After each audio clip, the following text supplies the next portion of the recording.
Say, watch yourselves! There's one of them!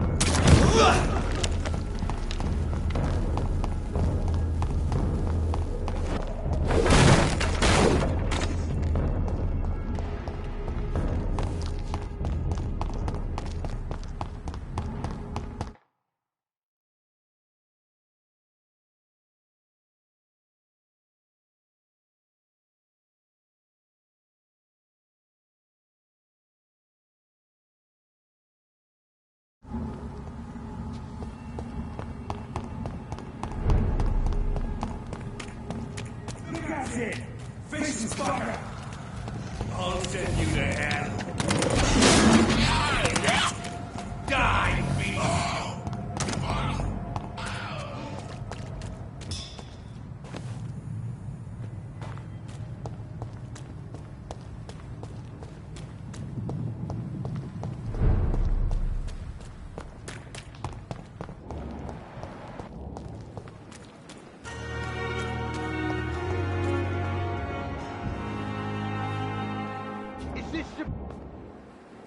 Hey, Doc.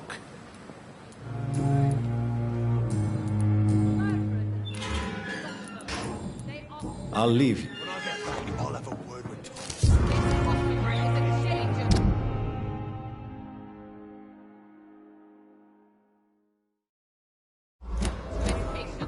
Do not entrust these Hey, people Doc. with your life. What can you tell me about your marriage, Clay? Marriage is the sweetest cage, they say. Well, I found myself locked in one with a wild animal. You mean your wife keeps you on your toes? No, I mean, we both have claws and we both love to bite. Am I right to assume your wife's letter pissed you off, Clay? I was so mad, I threw away the knife she got me when we got married. Your wife gave you a knife as a wedding present. That knife has always been my lucky charm. If I'd had it in my hand when I got stabbed on that pier, I'd not have been wounded. A lucky charm? I never would have taken you as the superstitious type. We all have our flaws, Doc. Mine's to have my weapon of choice for when the really dirty business comes around.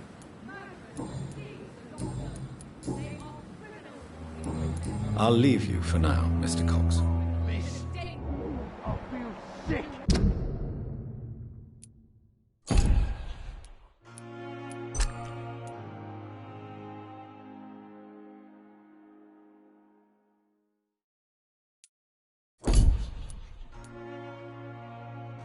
Get over here now! Murderers and thieves, the lot of them. They are criminals who treat you at Pembroke. This hospital is a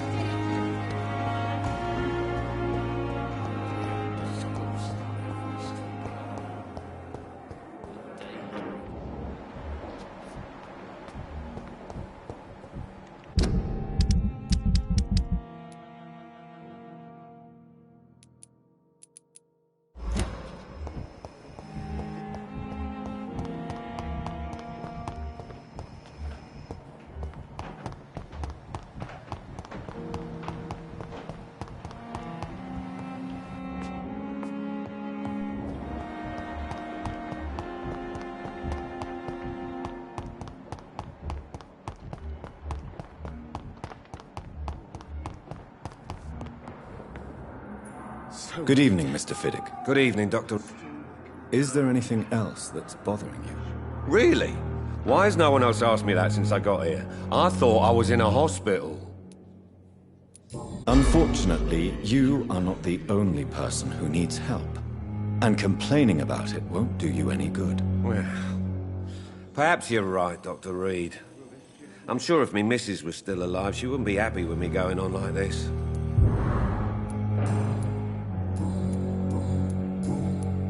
Goodbye for now, Mr. Fiddick. I'll see you later. My sweet girl. Reads me like a book.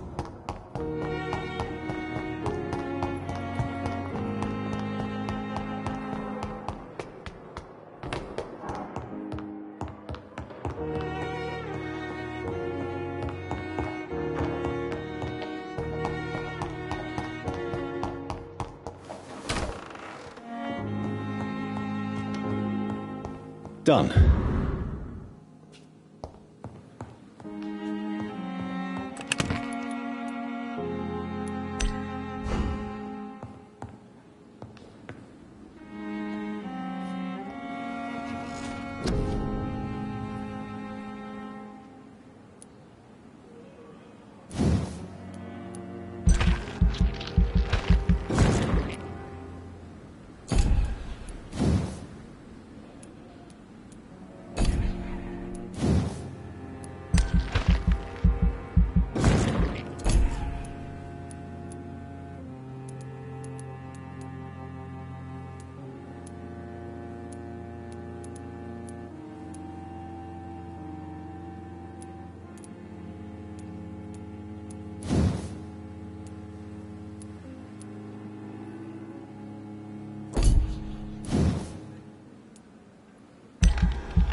great news, Jonathan.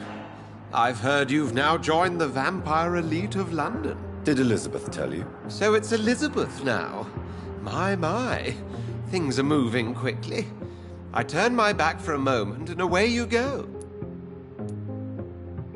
Have you seen Lady Ashbury recently? Yes, she popped in yesterday. Told me about your new friends in the West End. Just a courtesy visit, then? Yes. And no. She was en route to the docks, I think, following a lead concerning your maker. I may have found the source of the contagion. Doris Fletcher, the actress. Thankfully, in the end, she was destroyed by fire. Really? Oh, please, do tell me more. Have you heard of similar cases? No, I don't think so. Except, perhaps, it reminds me of an old report from the Brotherhood. Well, more an article, really. What was it about? The author, a friar, referred to a rare form of contagion in a skull he observed during the Black Death. The carrier was always female. Called them Icors. Doris was a heavily mutated skull. Almost a new breed entirely. It's as if the disease had completely altered her mind and body. Highly contagious. As if the disease had taken control of her will? Yes. Once a beautiful and brilliant woman, she became motivated by hate alone. Oh, she was a beauty. I met her when she visited the hospital to cheer up the sick. Too bad the fire destroyed her. But it was probably for the best. How's the situation at the Pembroke? We're still holding out. Question is, for how long? What we really need is hope, Jonathan. Hope for a better tomorrow. I'll come back later. Thank you, Edgar. Always a pleasure to see you, my friend.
Continues.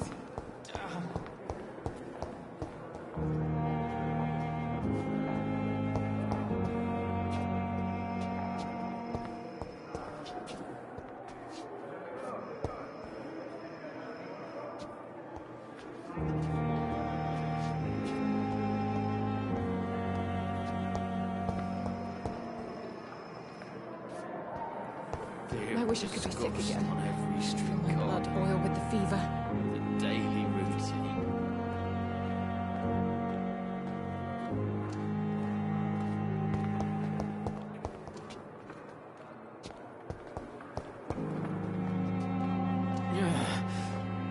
Damn. The pain. It's here again.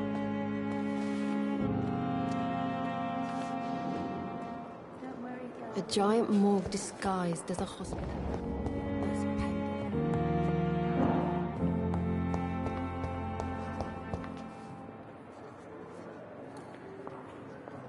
Fear and disgust on every street corner. The daily routine. I wasted too much energy for so little result.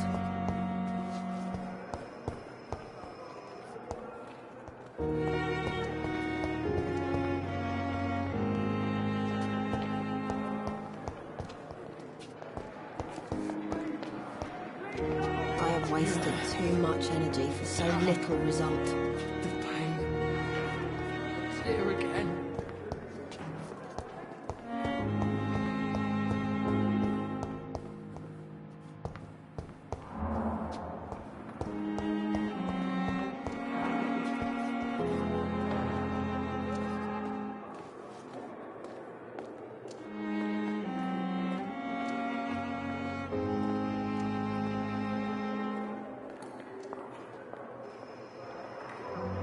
You are going to reveal all your secrets to me.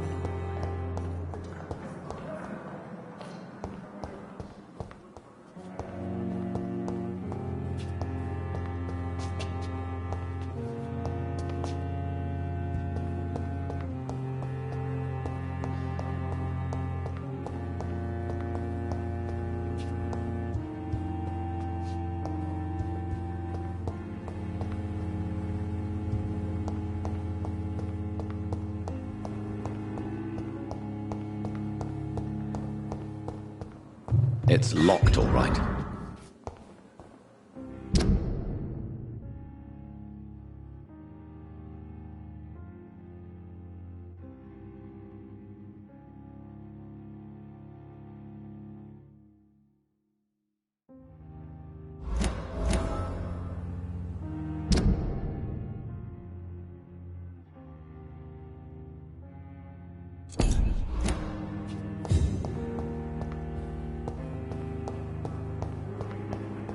Hearing disgust on every street.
Southwark.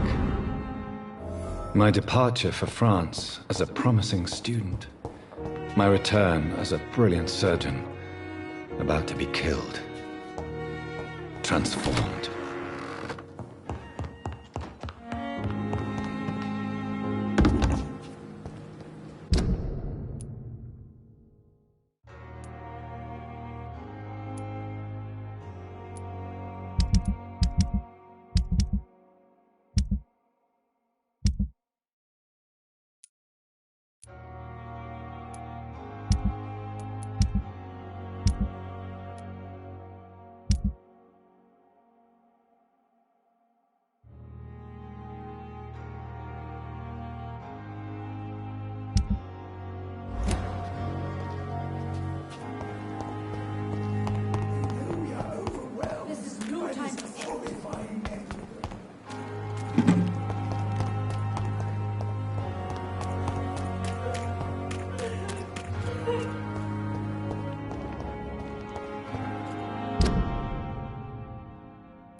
Over there!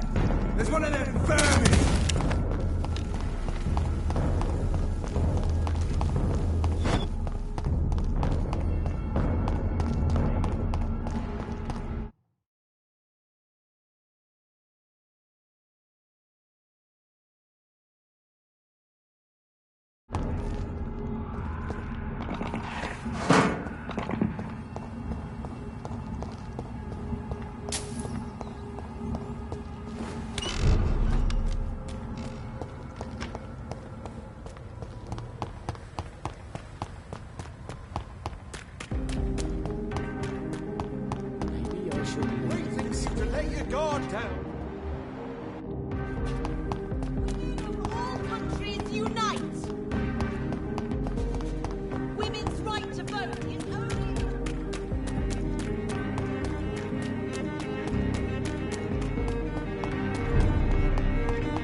You...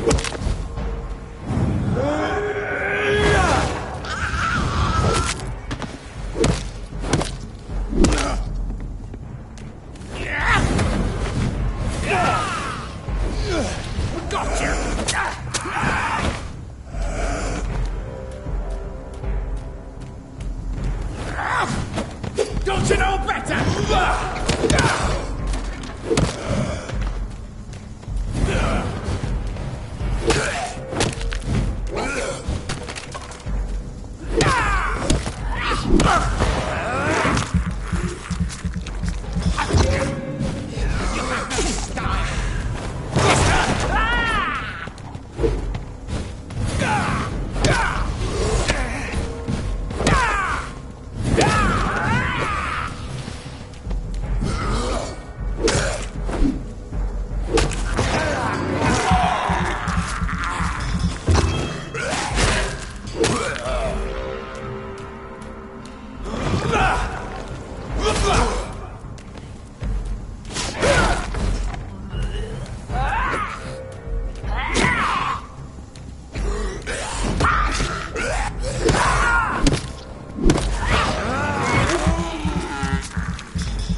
blood is now mine!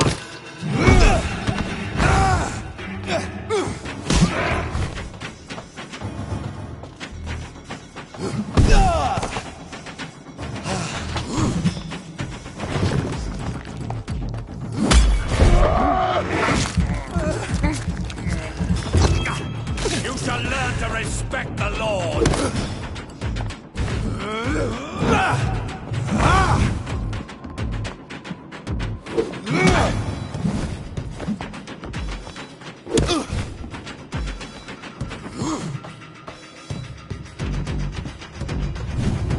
I will crush you!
are so weak! Disgusting arsehole! Vampire or not, I'll never be your wife!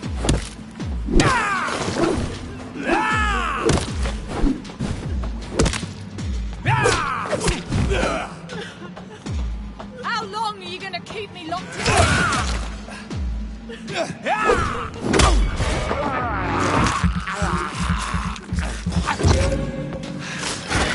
Disgusting arsehole!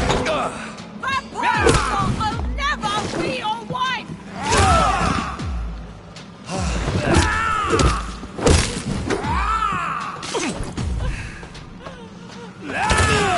Let me go, you bastard!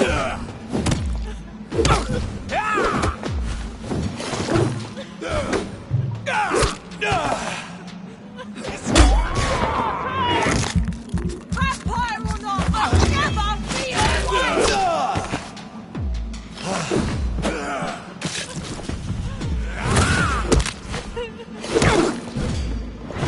How long are you gonna keep me locked in here?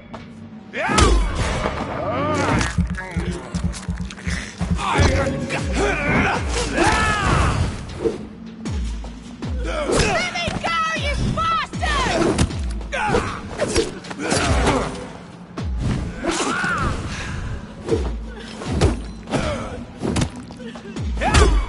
Disgusting arsehole! Vampire or not, I'll be your wife!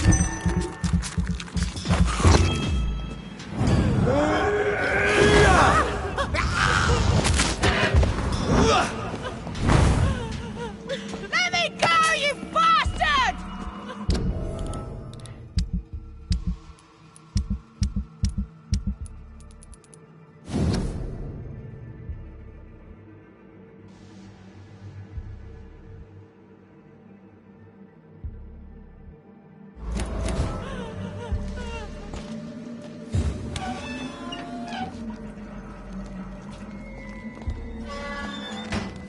Are you all right, miss? Who are you?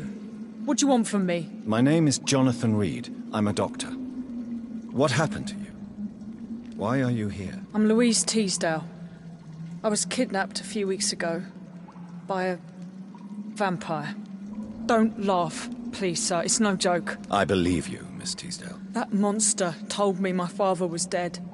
That no one was waiting for me outside. You're safe now. You don't have to worry about the vampire. You should just return home. Thank you, sir. I hope we'll meet again soon. Because I'd really like you to teach me how to get rid of these creatures. Goodbye, Miss Teasdale. And be careful. Until we meet again.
lively! It's on to us!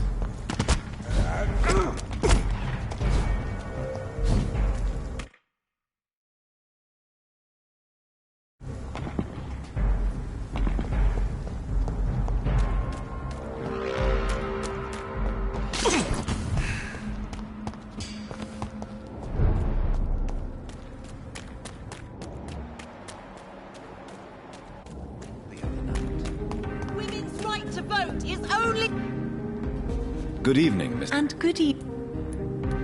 What do you know about Aloysius Dawson? That man is a tyrant. The embodiment of greed and selfishness. All I despise about this country. Goodbye, Charlotte. Give my best regards to... She's been quite...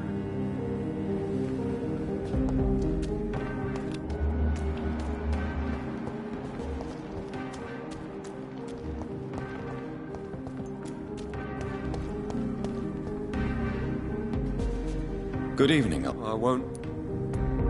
You need...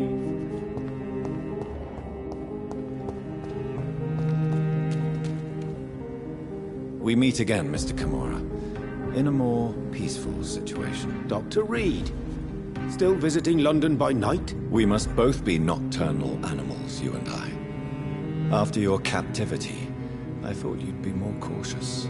Breathing the cold night air helps calm my mind, sir. I've had the most frightening nightmares since I escaped that filthy jail. What can you tell me about your abduction? If you really want to know, I was locked in that building for 3 or 4 days. My jailer was insane, mumbling about sacrifice and voices. And why didn't he sacrifice you? That was the weirdest part. He claimed to spill blood was not enough. It had to be done when some stars were aligned. Which stars? That's the whole point. He wanted me to talk to him about some Red Queen configuration or constellation. I've never heard of such an astronomical term. What did he say about voices? He constantly whined about the voice of his master, ordering him to do terrible things. He wanted to silence the voice by offering blood. My blood.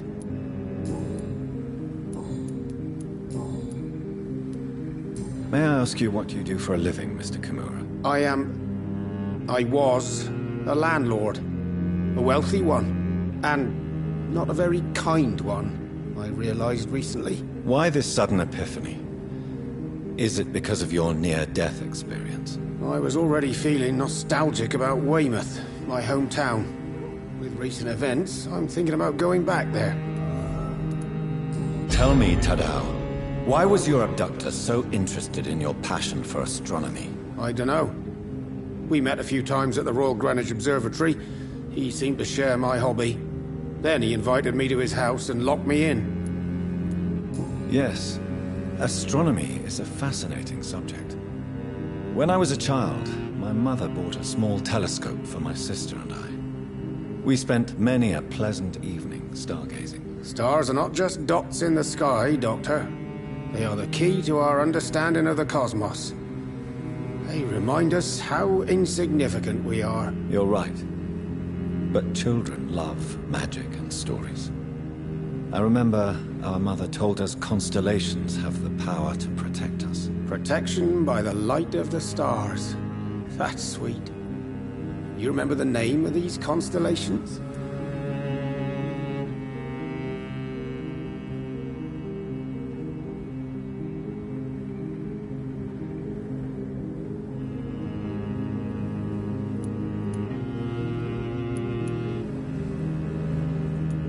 Draco. My favorite constellation. Memory's a strange thing. I can recite without hesitation the names of the 88 constellations. Yet I barely remember my own childhood. Did he fake his interest in astronomy to get close to you? No. In his madness, he spoke about a blood sacrifice to be made to his master when the stars aligned to a specific configuration. How is the situation in the West End? I've heard rumors about armed men patrolling and fighting infected citizens in these very streets. I was lucky they didn't shoot me when I was abducted. Do you know anything about a man called Aloysius Dawson, by any chance? Well, I've never met the man personally, but I invested money in some of his companies when I came to London. A brilliant businessman. Goodbye, Mr. Kimura. Take care.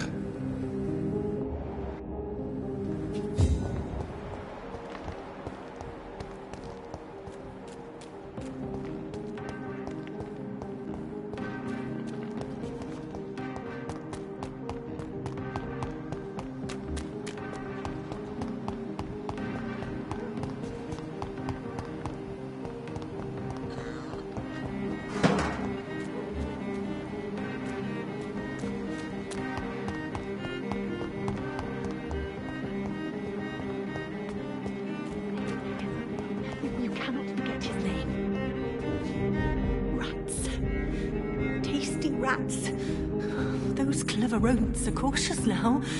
They won't approach. I need to find information about Aloysius Dawson. What can you tell me about him? Don't trust him.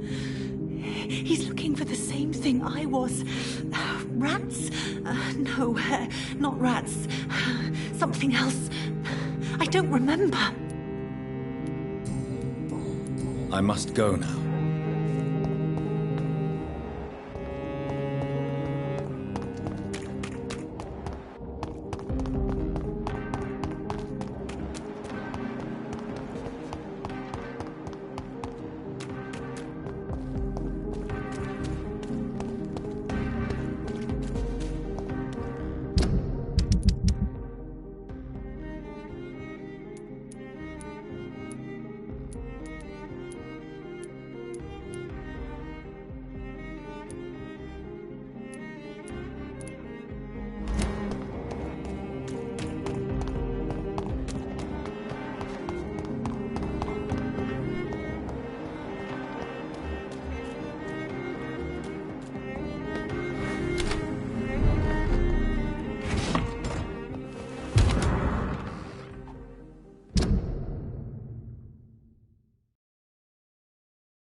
Yes, Mr. Jonathan? What can you tell me about Aloysius Dawson? Not much, sir. Mr. Dawson's house used to be a good house, with many servants. I heard he fired them all recently.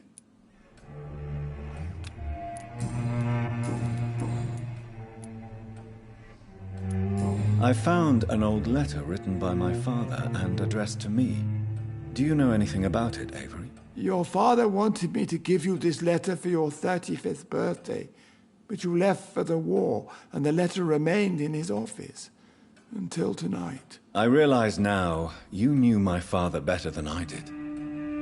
Do you know why he left, Avery? Did he ever speak to you about his departure? No, sir. Mr. Reed was not exactly forthcoming. Perhaps this letter will give you the information you require. Tell me the truth, Avery. Do you feel forced to stay here? Would you leave this house without the arrangement made by my father? No, sir. I have nowhere else to go. And I promised your father I'd take care of his family as long as I live. This house is dead, Avery. There is a curse on this family. You really should consider leaving. If only you could have been here sooner or more often. Maybe this house would not be that empty. But you're here now, sir, so my task is not over.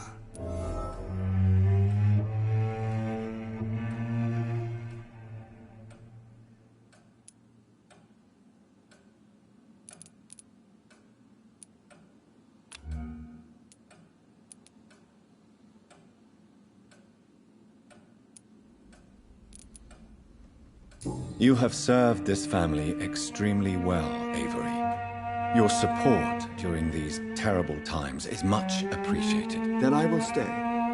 All I ask is that you take care of my own funeral if I die before the end of the epidemic. No mass grave, please, sir. You really think I don't take enough care of my mother, Avery? Yes, I do, Mr. Jonathan. You clearly have something more to say.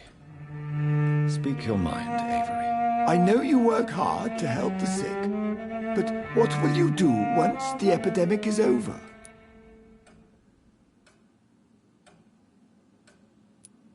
I really don't know. I have always enjoyed seeing new horizons. Once the epidemic is over, it would be nice to leave London for a while. I understand, Mr. Jonathan. But you have to realize that your mother needs you. Your next departure could break her heart.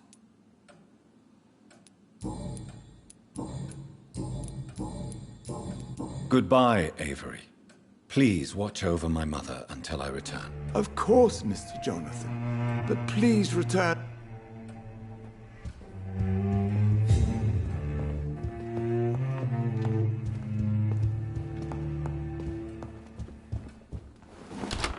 There are rumors that can't be true.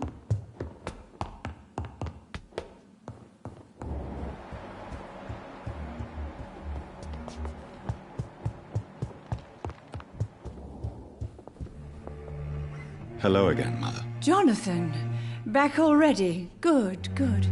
I was just about to go outside to find you. You shouldn't stay away for so long. Tell me, Mother, how are you? All alone in this big house with only Avery to take care of you. I'm sad most of the time. Sad that you have left me here alone. Sad that you don't tell me when you come or go. I'm so sorry, Mother. It wasn't supposed to be like this. I was coming home. I was home. London, the Thames, and then it happened. What happened, Johnny?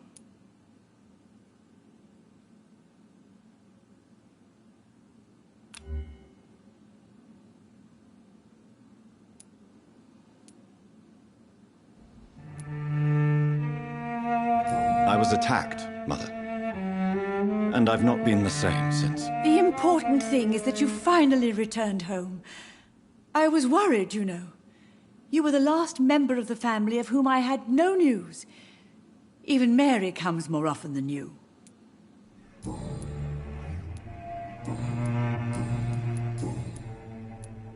Do you think Avery is right?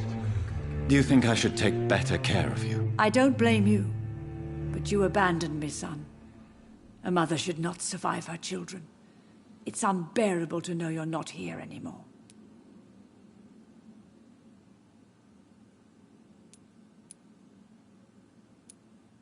I know I have failed you since I returned. I even watched you bury Mary from a distance. From now on, I will protect you. You have my word. You don't have to apologize to me, Johnny. Do you think I did not notice how much you have changed? Have I changed that much, Mother? Am I still your son? You are still, and you'll always be. Despite your pale skin, your bloody eyes, and that echoing sadness in your voice. Father seems to have left me some documents. Some sort of treasure hunt game. Do you know anything about them? No, Johnny. But your father always loved to write these little games for you when you were a boy. Don't you remember? I remember now. He used to post me these riddles, as though they were sent by a mysterious games master. I'd spend weeks trying to decipher them. Your father was always so proud each time you found the answer. He was not just the serious doer banker everybody thought he was. I was proud too. How could I forget that? The important thing is that you remember it now. I'll tell your father the next time I see him. He'll be so happy. Could Father have conceived some sort of final game for me before he left? I really can't say, Johnny. Perhaps you should talk with Avery about that. He was your father's confidant, more than I. Goodbye, Mother. Try to rest now. Goodbye, son. Please come back soon.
Hello again, Venus. Jonathan, you're still up.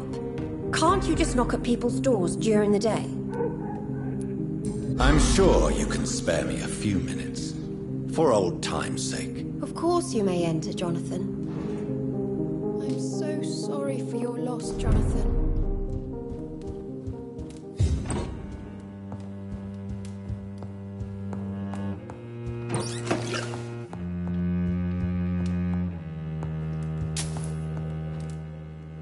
It's a pleasure to see you again, Venus. So you returned from the war in one piece too. Thank God. My Clarence is back home too. How is the old rascal? Probably outside, chasing ghosts and chimeras. Clarence has changed a lot since he returned from the war, you know.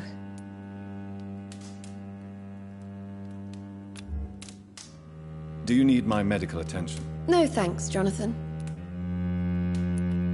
What can you tell me about Aloysius Dawson? I never met the man. I know Clarence tried to contact him recently, but I don't know why.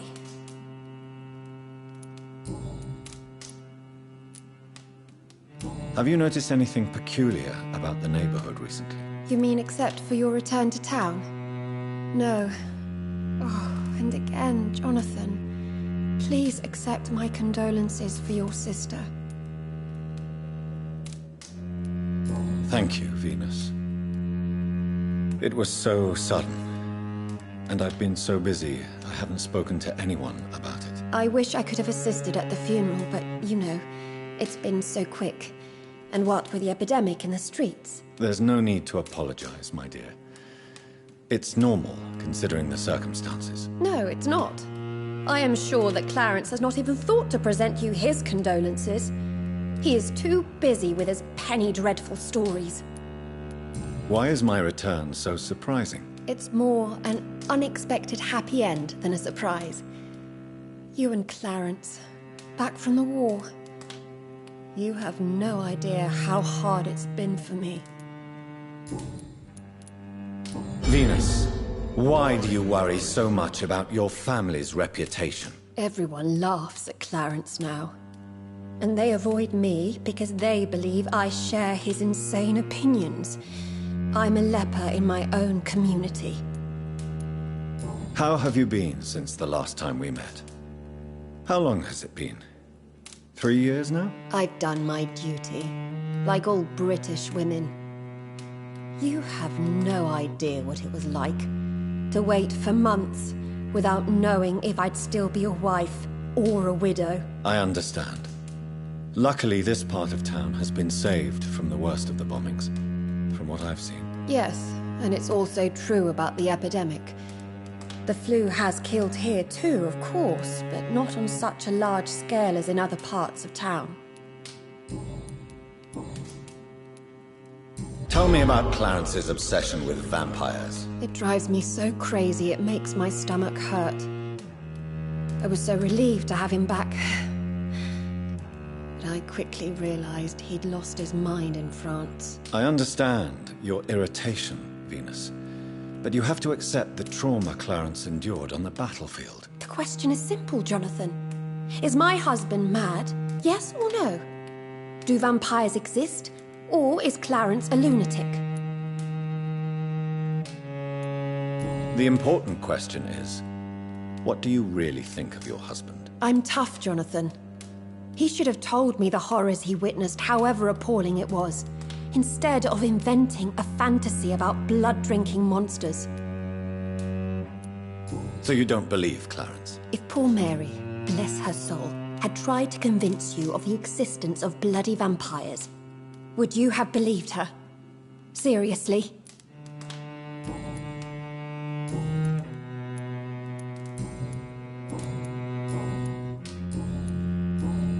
Goodbye for now. I'm so sorry for your loss, Jonathan.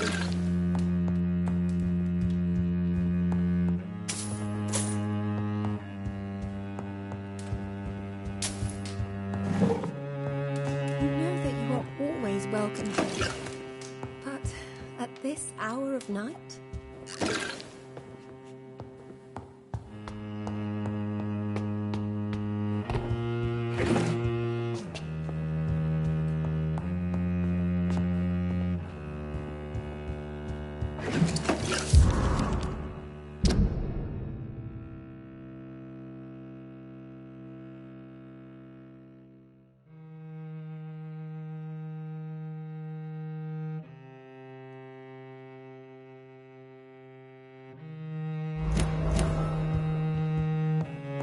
It's locked, all right.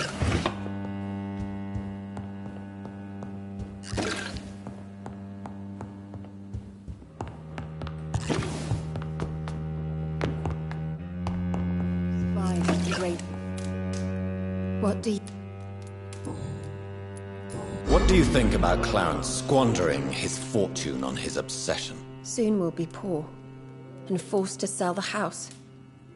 Where will we go? In which filthy, infected part of town will we end up? I'm so afraid.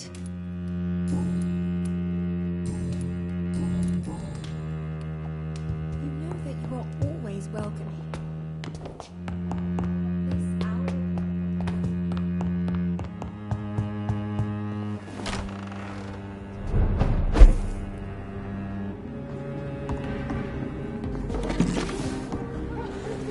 No invitation is needed to enter this building. That can't be a good sign. No sign of a struggle. It seems Charlotte's friend knew the killer and let him in.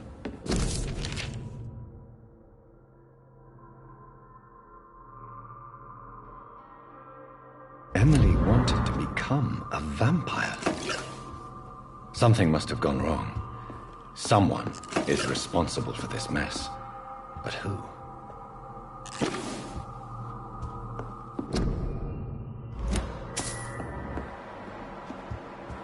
Blood. I should follow the trail.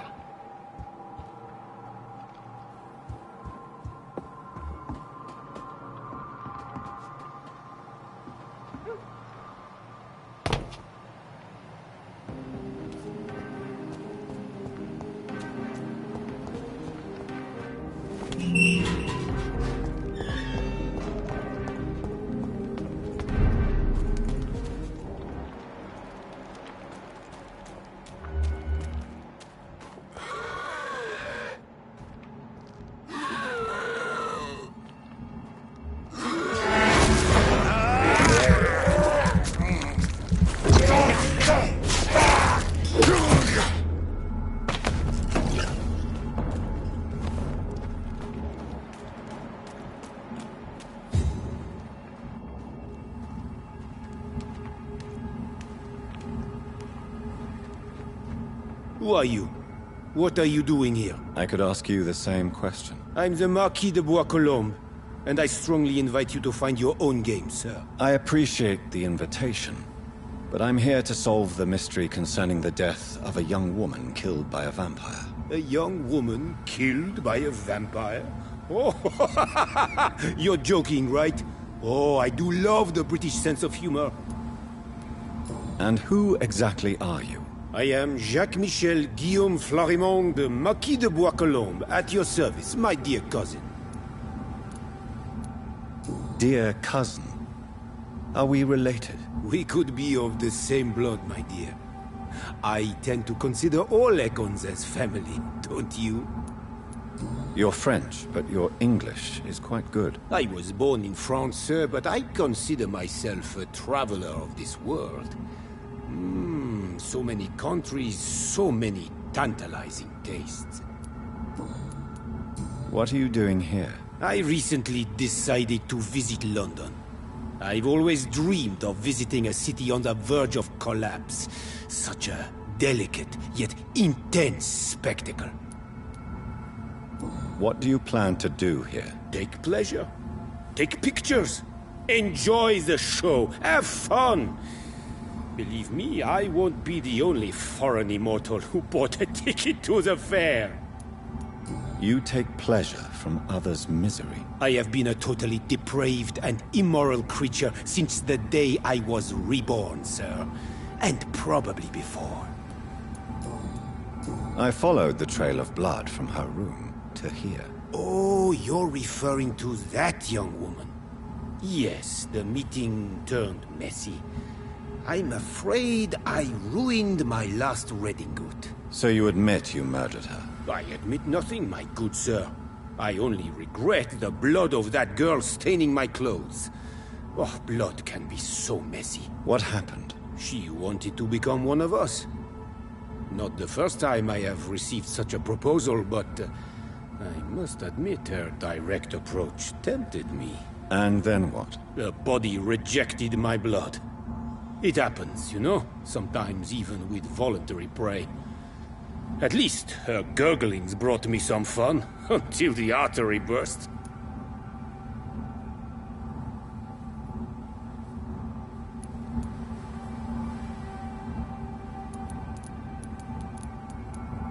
I believe you, sir. Emily's diary confirms your statement. Oh, Emily was her name. Quite charming. Well, mystery solved then. Yes, I suppose so. You can go. And so can you. Farewell, sir. May you enjoy the spectacle of this fallen city as much as I do.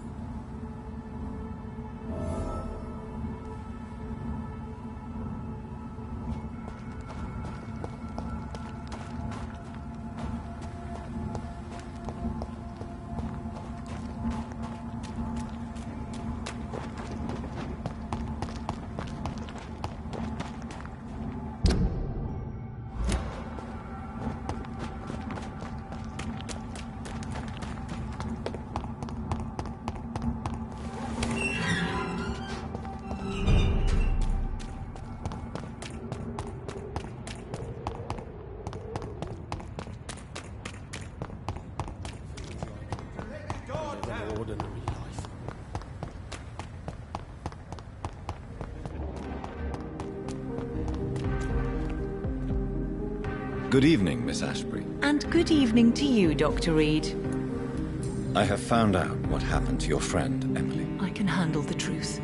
There's no need to hide the bloody details. Your friend was planning to become a vampire. She thought she'd met an honest one and made a deal with him. Unfortunately, Emily did not survive the process. My mother told me many times about the risks of being turned.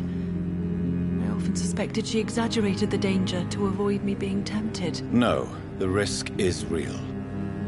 Have you any idea what a body has to endure? To become an organism entirely consumed by its need to process and recombine blood? I should never have talked to Emily about vampires. I never thought she'd actually try it without me. Thank you, sir. Here, take this for your discretion. Goodbye, Charlotte. Give my best regards to your mother when you see her. She's been quite busy these last few nights. I suspect you may see her before me. Have you noticed anything suspicious recently? Remember, don't let any strangers. Have you noticed anything suspicious recently? Good evening. I won't. Do you realize you are ruining your family, Clarence? Don't you see the risk here? Money isn't important. Not important when it is a matter of life and death. That is what my dear Venus cannot understand.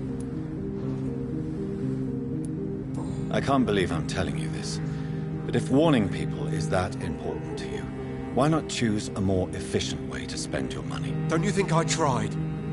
I knocked at every door, went to every bank, I even tried to be published. No, Jonathan. This is a one-man war. People will laugh at you, if they don't already. Think about your wife and your position. Think about your future. I understand my wife's embarrassment, but gossips don't kill, vampires do.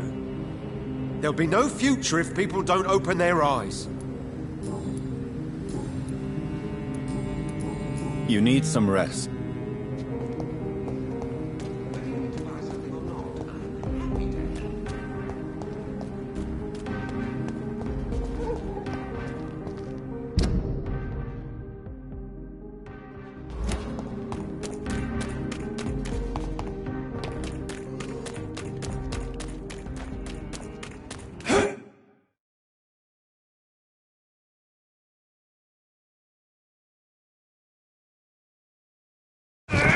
The bloody drive!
Good evening, sir.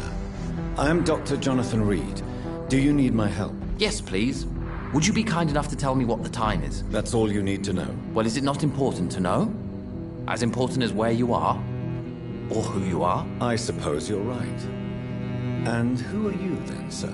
I am Agamemnon Baker. Like my brother, I think we need to leave this city immediately. And my brother and I rarely agree on anything.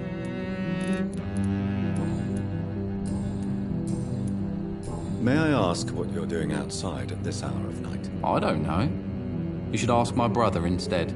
It was his idea in the first place. You must have your own ideas. From what I have managed to understand, I guess we're supposed to wait here. Waiting for someone to come. May I ask why you've not gone already, if you're so exasperated by this long wait?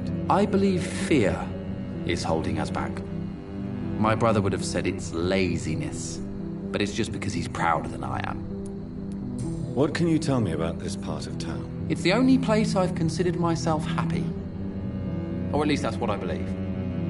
Unfortunately, it's time to leave. Why is that? Because I'm not feeling happy here anymore. Are you?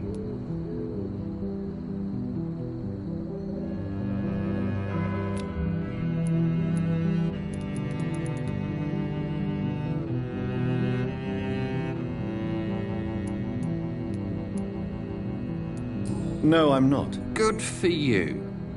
It's a good thing to have a clear idea of where you stand concerning crucial questions. Don't you think? What can you tell me about your brother? He's older than me, I think.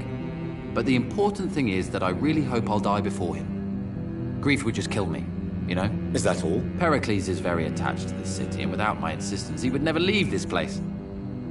We don't often agree on anything, you see? Who are you waiting for, exactly? The more I think about it, the more I believe it's not exactly a person we are waiting for. But what else could it be, then? I don't know. A feeling? An event? An impulse? How can I tell? Something that would allow us to leave this trap.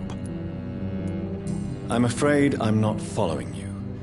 What kind of trap are you talking about? Have you ever felt like life trapped you in a role that does not fit you? That you are not in your place? That sort of trap. Trap? And you think leaving London will free you? At least it will give us the chance to be free. That's more than our present situation. Hope, Doctor. Hope is what truly drives mankind. What can you tell me about Aloysius Dawson? You should ask that question to my brother instead. Personally, I've not seen Aloysius for many years. Goodbye for now, Mr. Baker. Good evening, sir. I'm Dr. Reed. Can I be of assistance? Dr. Reed? Dr. Reed? Is there anything wrong? No, it's just... your name sounds familiar. And your face. Have we met before? I think I would remember. So I suppose the answer is no. That's odd. I'm certain I've already heard of you. My name is Pericles Baker. Does that mean anything to you? I'm afraid not, sir. But it's a pleasure to meet you anyway. The pleasure is mine, I guess. I only wish I could remember when it was that we met. Tell me about yourself, Mr. Baker. What are you doing out here in the middle of the night? We are waiting. Waiting for someone. And why are you waiting for this person? Because we need to leave this city. As soon as possible. Why do you want to leave the city? I'm not really sure. Can you tell me anything about this district? As you like asking questions so much, would you allow me to ask you one first? Please, be my guest. Do you like this city? I know we are not living in the most peaceful of times, but I have learned to appreciate London's complexity. Yes, me too. This city tests us. It invites us to find ourselves, to discover our true nature scattered throughout its dark streets. But what if we don't like what we find? Do we ever know who we are? I wonder sometimes. Or maybe it is the journey to find out who we are that changes us. And what do you do, sir? For a living, that is. I stopped working when I decided to leave. When I realized what I wanted. wanted something this city can't provide. But what were you doing before you took this decision? Does it really matter anymore? Considering the past seems so pointless to me. I have lived in this city all my life, and now I think it's over. Tell me more about why you want to leave London, then. I just don't belong here anymore. I had to convince my brother to leave London because I know we need to find another life out of the city.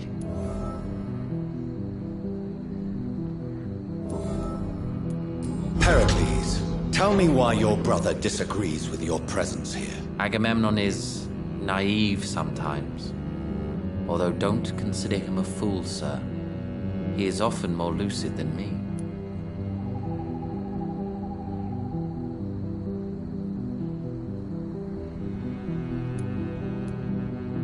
What can you tell me about your brother? If you are searching for a pleasant chat, you should speak with him instead of wasting your time with me.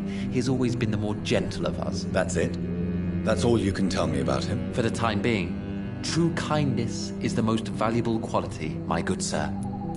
At least you both have the same difficulty explaining what you're doing, and for what reason. But is that not a common problem for all mortals?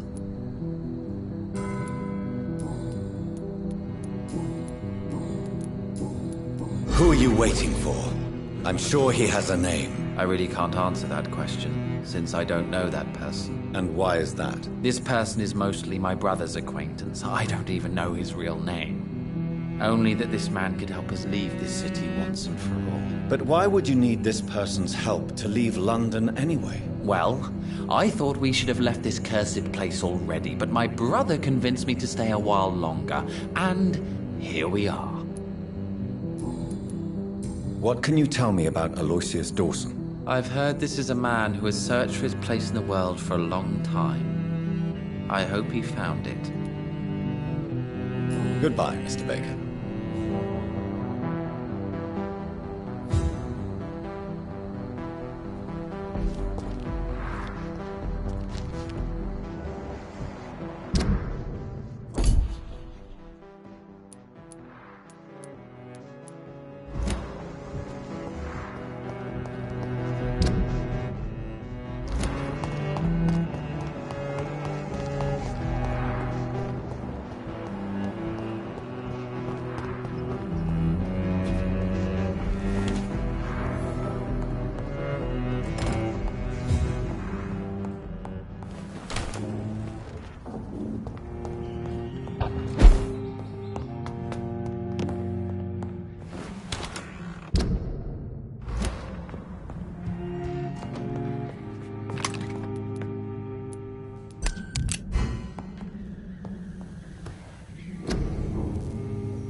Bloody monster!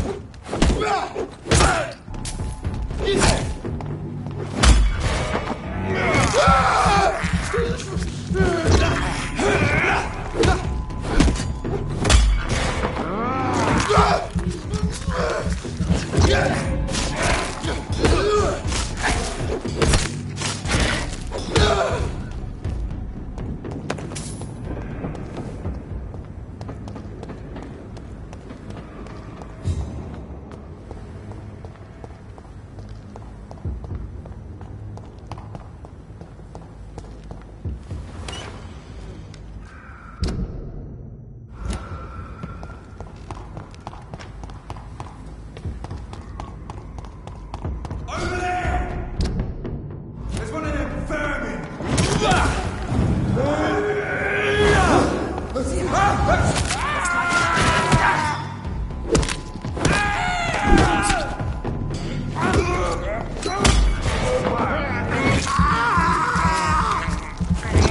Have no fear, brothers!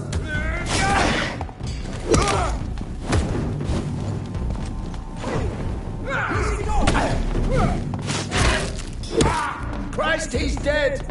Filthy murdering bastard!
It's locked.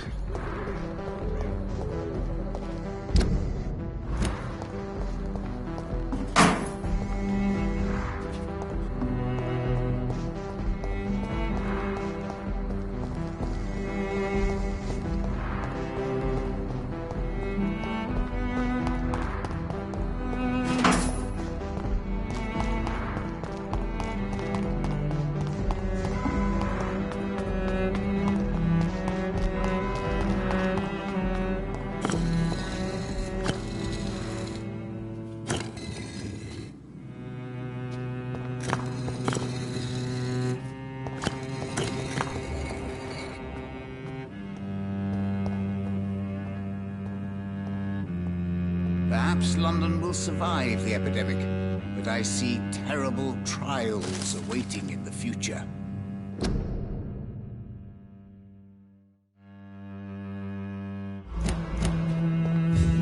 It's locked. It's locked, all right. Jonathan Reed. At last we meet. The cards warned me you would visit tonight. I beg your pardon, sir. Do I know you? Of course you do. Our mutual friend, Dr. Swansea, can't speak highly enough of you. My name is Usher. Usher Talltree. You are the leader of the Brotherhood, are you not? Primate of the Brotherhood of St. Paul's Stole, to be precise. I'm really glad we met tonight. I love it when the cards tell me a truth. The cards told you to expect me? Yes, they tell me everything. They told me that you struggle hard not to take too many lives. Can you read the cards for me? Are you sure you want to know what they will reveal? Yes, I am. It will cost you 150 shillings. Perhaps later. What can you tell me about the neighborhood? I really don't know. I don't often go outside. And when I do, it's usually to quite distant destinations. So you see nothing in the stars for me? You're a poor fortune teller, then? Oh, I can tell you many things. But they will only concern you, not the city. For example, I know that you offered your sister the final rest she asked for. Do the cards speak of my Mary? No. It's the burning aura of guilt that precedes you everywhere you go. Read my fortune, then. You have been chosen, Jonathan. I see on you the mark of a strong being, so powerful it needn't even reveal its strength. Tell me about yourself. What do you do here, besides turning cards in the middle of the night? I'm for most a charlatan. For a few, I'm a vampire. And for you, I'm the primate of St. Paul's Stole. Some believe you to be a vampire. Who? The Guard of Priwen. Who else? For a time, they sent spies to observe my activities, and they even broke into my home to gather proof. Did they steal anything from you? A personal notebook they quickly took to their headquarters. All they had to do is to look at me. I'm aging. What better and definite proof that I'm not an immortal? Do you want your notebook back? If you ever find it, I'd be glad to have it back, of course. I do ask one thing, though. Do not read it, Jonathan. Some secrets are not meant to be revealed, even to immortals. For how long have you been a primate? It was 15 years last year. What do you make of Dr. Swansea? Edgar is a brilliant and dedicated man. A man of his time, sometimes a little muddled, but always looking for new paths and new concepts. Can you read the cards for me? Put the money on the table then, Jonathan, and open your mind. Perhaps... How do you measure the amount of blood on my hands? I told you. The cards always tell the truth. Well, most of the time. Is it possible to tell me my future? A vampire's fate is much more delicate to read, Doctor. But I can try. All right. Let me hear it. The walls of your prison have already been raised, Jonathan. But you will freely accept to be locked inside, full of hope for a better day. I would rather not know. May I ask you about the Brotherhood? Of course. But I must warn you that there are some subjects we consider taboo, in spite of our fondness and acceptance of your kind. I know there is no love lost between the Guard of Priwen and the Brotherhood. What caused this rift? It was 1801. The Brotherhood was stronger then, a strength that made them hungry for ever greater power. An argument divided them, and the wound never healed. What was the nature of the disagreement? The problem was that both sides considered themselves the legitimate heirs of the original Brotherhood.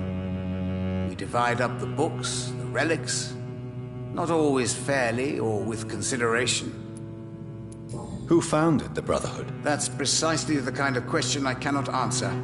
It is delicate and may reveal some of our secret traditions. So you're not just a club of academics and scholars? Once upon a time, very long ago, the Brotherhood did more than simply study the vampires. They took actions to eliminate the more ferocious and corrupted. How do you measure the amount of blood? I told you. Is it... Vampire... How did you learn about Mary? And spare me the hocus-pocus parlor tricks. The truth, now! Swansea told me. Don't look at me like that. His task is to observe and gather information about vampires. He had to tell me about Mary.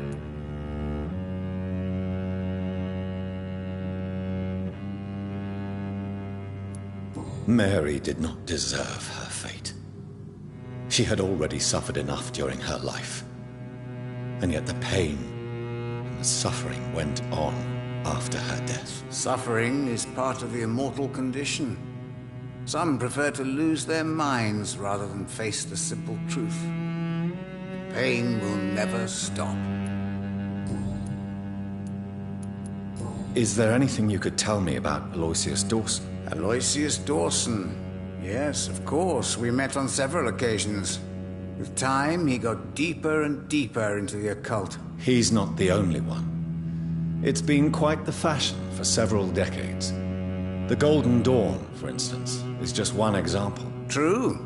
Aloysius was a member of the Golden Dawn until 1900. Then his thirst for dark knowledge grew. I'm talking forbidden texts, readings which blackened his heart.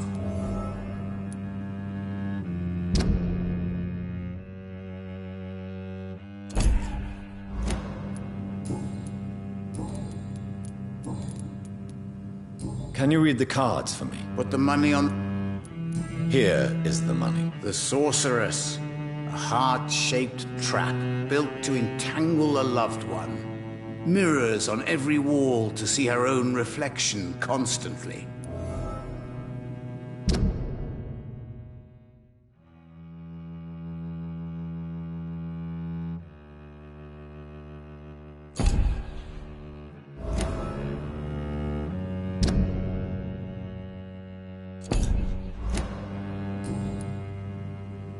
Goodbye, sir. Until we meet again. I rarely wander. Yet it amuses me to converse with your kind. The Fool and the Empress. Again. What are the cards trying to tell us?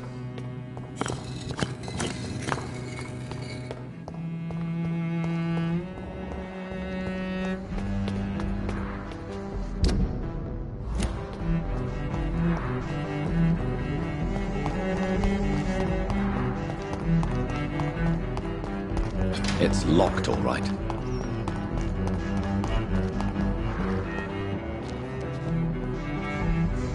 Good evening, sir. May I ask you what you're doing here at this late hour? I'm conducting an investigation about the epidemic in this part of town. And who are you, sir? I'm Dr. Jonathan Reed from the Pembroke Hospital. May I ask who you are and why all the questions? I'm Detective Inspector Charles Albright from Scotland Yard. And I don't find your answers convincing. What is a Pembroke doctor doing in the West End at this time of night?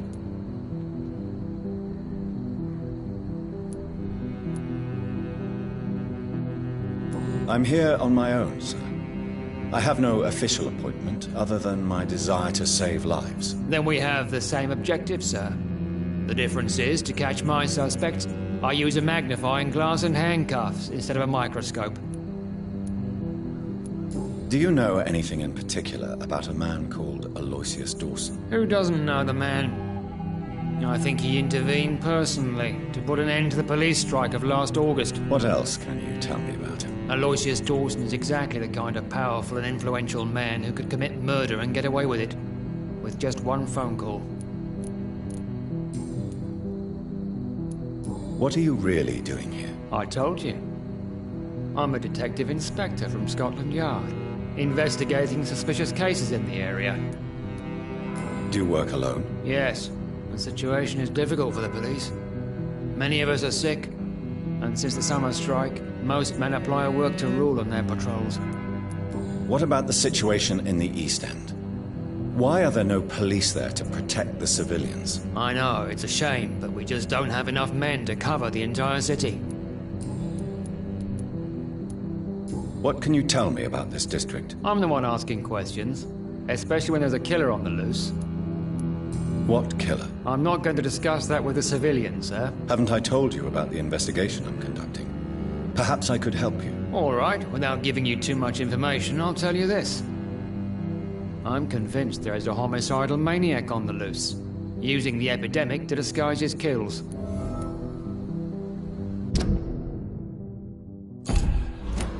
And what about the epidemic? We both know the situation is critical, don't we, Doctor? Colleagues of mine die almost every day.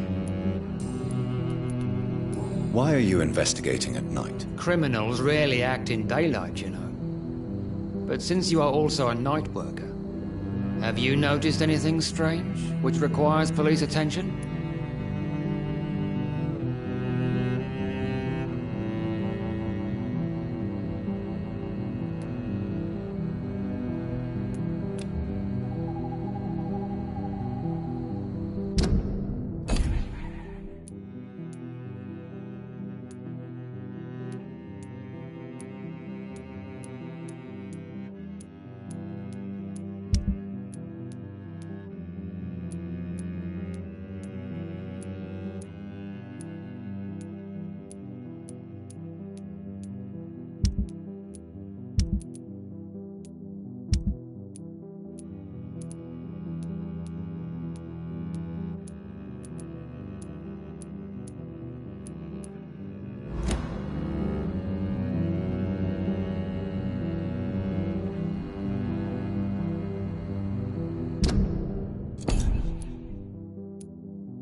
No, I've noticed nothing odd. All right. But keep your eyes open, though. What are you investigating, exactly? I have a missing woman, possibly abducted a few nights ago. Louise Teasdale. It seems you already found my other missing person, Mr. Tadao Kimura. Tell me about Louise Teasdale. She's a waitress. Her father reported her missing. We don't have enough men to search for her, sadly. Do you have any idea where she could be? No. But I feel she's been abducted. She went to a pub a few nights ago and vanished. I thought about the sewers, but I'm not equipped for such an investigation. What are you in? Tell me all you know about that homicidal maniac you're looking for. I'm not even sure there is only one. The wounds are always the same, but the modus operandi varies. Sometimes violent and brutal, sometimes precise and swift. How could different killers inflict the same wounds? That's my main problem. If my theory is correct, maybe we're facing a group of individuals sharing the same violent tendencies. Perhaps a sadist cult. What are you in? I have. Tell She's a. Do you have? No.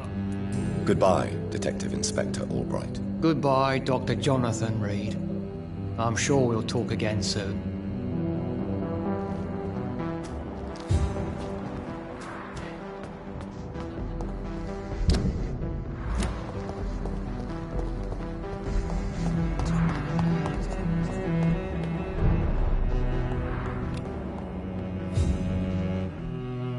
Good evening, Miss Price.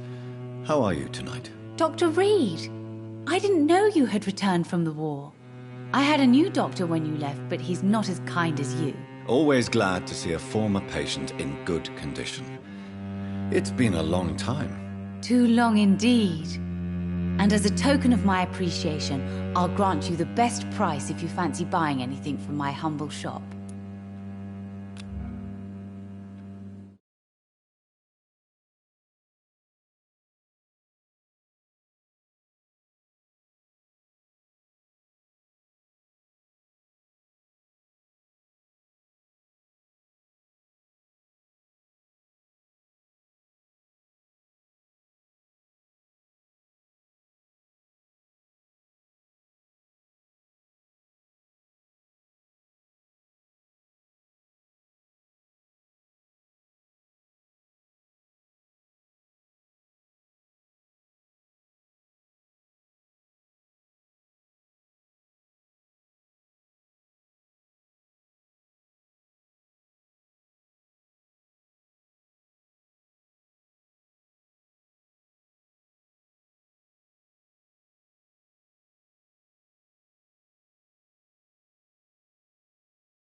May I look at your goods, Miss Price? It's always a pleasure to have you here, Dr. Reed. Take all the time you need.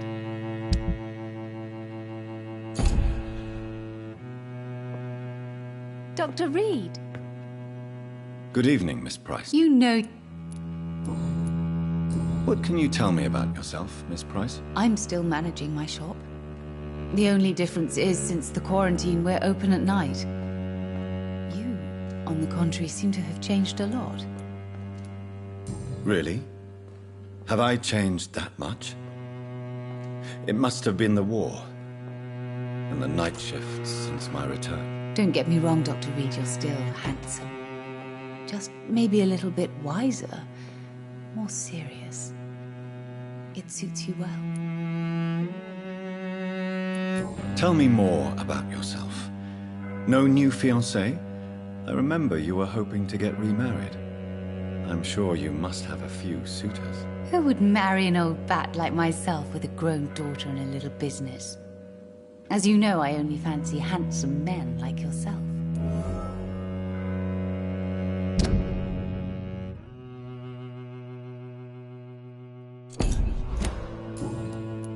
Have you noticed anything in particular in this part of town recently? Other than you coming back to cheer me up? Nothing at all, Dr. Reed.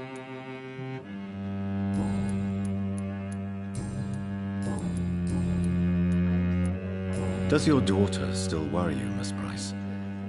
I remember you were often concerned about her health when she was younger. Have you not seen Carol since you returned? She's almost a young woman now, but she'll always remain my sweet little baby. So you're less afraid? Some things never change. Carol is still too clumsy for her own good. Sometimes her innocence puts her in real danger. Why would her innocence put her in danger? She does not realize how cruel life can be. Maybe I was a bad mother to protect her too much. My poor dear Carol. You have every reason to be cautious, Miss Price. Especially in these difficult times. Maybe you could talk with her, Dr. Reed. It would be nice to have a man here more often. We would both feel safer. Tell me, Carolyn, do you often wound or hurt your daughter by mistake? No. I always thought it was Carol's clumsiness that caused these incidents. Maybe it's a family trait, Doctor. You really believe it's just bad luck and being clumsy, then? Of course, Doctor. What else could it be? I have nothing to hide. Do you know Aloysius Dawson? Everybody knows him. He's only been to my shop once, though, looking for rare books and other intriguing antiques. Did he buy something from you? No, he left quickly. He almost laughed at my goods. Mr. Dawson may be a rich man, but you can't buy good manners. But isn't Aloysius Dawson known for his philanthropy? That was before his brother Robert died in an aeroplane crash. Since then, the remaining twin has turned into a heartless tycoon.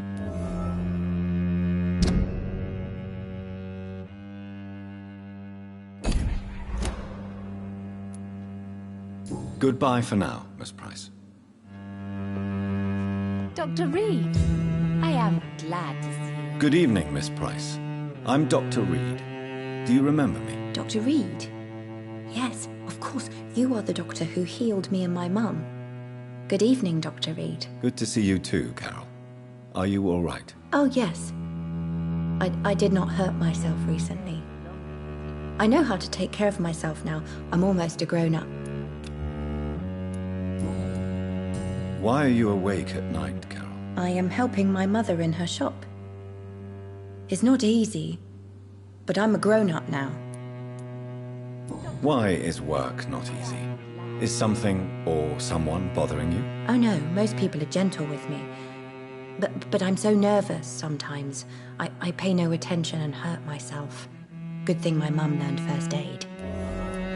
I'm sure your mother is grateful for your help. I do the best I can. But I'm so clumsy sometimes. I drop things. I injure myself. It's a good thing my mother has the patience of an angel. What can you tell me of the people living nearby? I don't speak to many people, except our customers. It's not easy to make friends. And with the epidemic, it's even more difficult. What can you tell me about the epidemic? Some of our regular customers have left London. Some others only send their housemaids now. Everybody fears the contagion. I've even seen men with weapons. Have you no friends at all? No. Mr. Nithercote used to pass by and was always nice to me. Does he not come by anymore? No. Mum said he was weird. Always reciting poetry about a girl he'd met in Whitechapel. I wonder who this Camellia may be.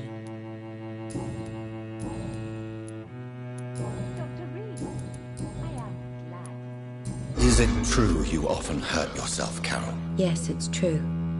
I try to behave, I really do. But one way or another, I always end up injured or wounded. I'm so stupid. Why would you be stupid? It's like I can't help getting under my mother's feet. That's how I end up being pushed, cut, or burned. You see, I'm a stupid girl, really. When exactly do these accidents happen? Ever since I was little. That's why I need to stay with Mum. I'm not capable of taking care of myself. Do you enjoy working with your mother? Oh yes, Doctor. My mother raised me alone after my father died. We've always lived together, and she has always watched over me. Do you remember your father? No, I was just a baby then. My mother always told me how strong and good he was. Do you ever think about getting married, now you're a woman? Oh no, Dr. Reed. Mum always says I'm still a child who has no idea how tough life can be. No husband would like a clumsy girl like me. Have you ever met the famous Aloysius Dawson? Yes. A very strange man. Not very nice. What do you mean? He said he was ready to pay good money for rare books, and then laughed at what we showed him. Goodbye, Carol. Good morning. Good evening, sir.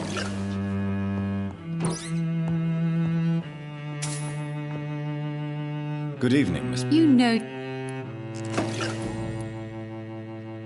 You are responsible for your daughter's many injuries and scars, Carolyn. You brutalize her, don't you? How could I abuse my own flesh and blood? This is nonsense.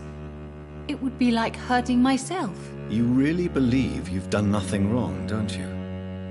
How long has this been going on for? I should have seen it when you were my patients. Seen what? Child abuse? Are you mad, Dr. Reed? I dedicated my whole life to my precious Carol. She is a part of me. Yes. Even her name is just a part of yours. This is a terrible tragedy. Something of an unknown disorder. My God. Abuse that comes from overwhelming love. I can't believe what I'm hearing. How dare you say something like that? What kind of a monster do you think I am? Speak to me, Carolyn. Why do you behave like this? How does it make you feel to hurt Carol before cajoling her? I don't know. It makes me feel good to take care of my daughter. I need to feel useful. No one ever takes care of me. I need someone to take care of me. Do you realize Carol is a person? Not a toy. Not a doll. The poor girl would put her hand in a flame to please you. You are both trapped in this toxic relationship. Carol and I are perfectly happy. Leave us be. How stupid I was to believe you could be a suitable husband.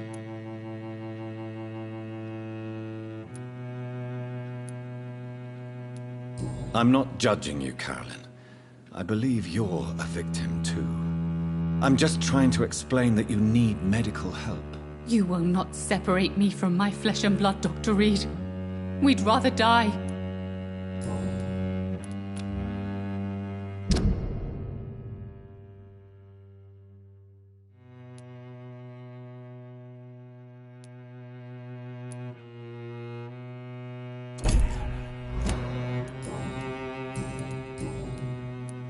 Carol's gratitude is exemplary.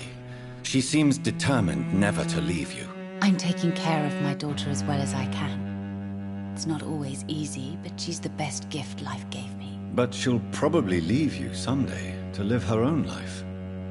Will that be difficult for you? Why would she leave? Children sometimes stay with their parents until the end, for they know no one else will love them as much. Goodbye for now, Miss Price. Good evening. I hope you can stay a little longer. You need to understand you are in danger, Carol. Your mother is responsible for all your injuries. That's a lie. She has always taken good care of me. She only gets irritated when I get under her feet. It's my fault. My mum loves me so much. Yes, Carol. Your mother believes she loves you as much as you're convinced she loves you. But you are both trapped in a toxic relationship that puts you in danger. What are you saying? That she lied to me all these years? That she wants me to be miserable? My mother has dedicated her life to my safety.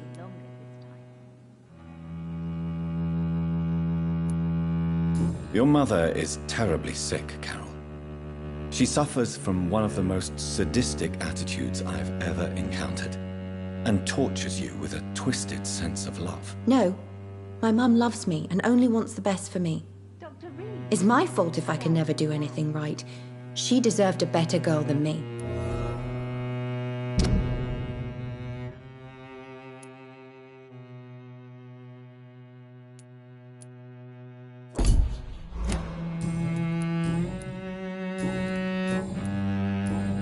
Goodbye, Carol. I am sorry, I can't help you, sir. Perhaps you should talk to someone else.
Dawson's mansion.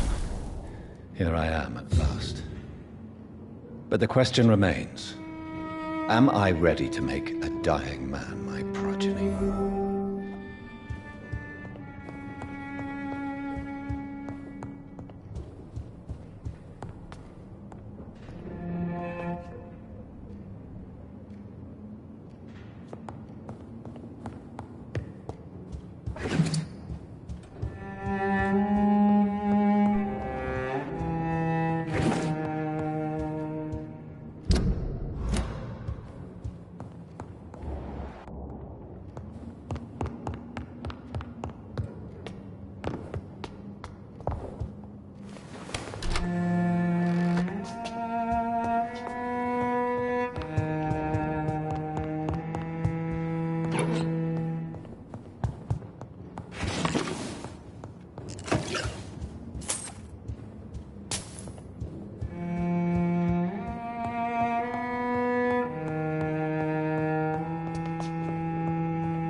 Reduced in rank for falsely accusing a man of murder.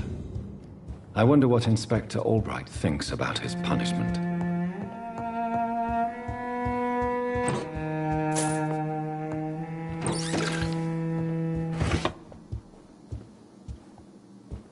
It's locked.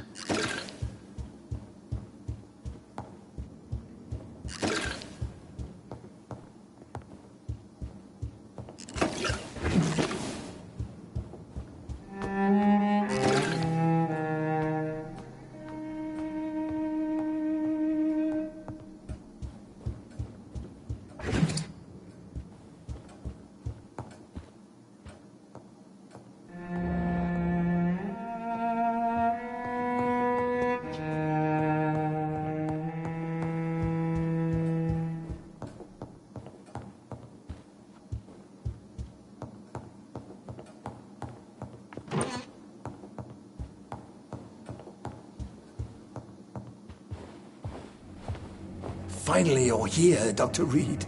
What took you so long? I had to pass several of your barricades and outposts to access your mansion, sir. Death, pestilence surround us, and time is against me.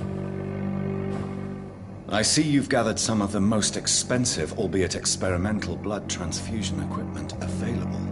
All this could be so useful in a hospital. Yes, yes. Since Lord Redgrave sent me a doctor to perform my conversion, I thought you might find some of these devices useful. Most thoughtful. But tonight I'm not here as a physician. But I feel reassured that a specialist such as yourself would help me to escape the Reaper. Very well. But before I proceed, I have a few questions for you. If you must, but be quick, for I don't have much time left in this life. First of all, I need to be sure that you know exactly what is going to happen to you, sir. I can assure you I'm as informed as any man can be. I have planned for this moment, Dr. Reed. Planned very carefully.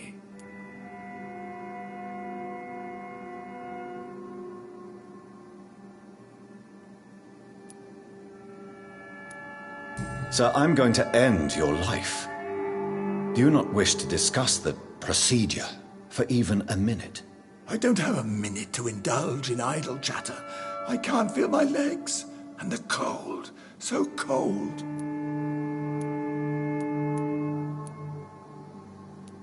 What do you know about the Guard of Priwen? What I do know is that I'll crush anyone or anything that would dare to oppose me. You'll need to feed on warm blood.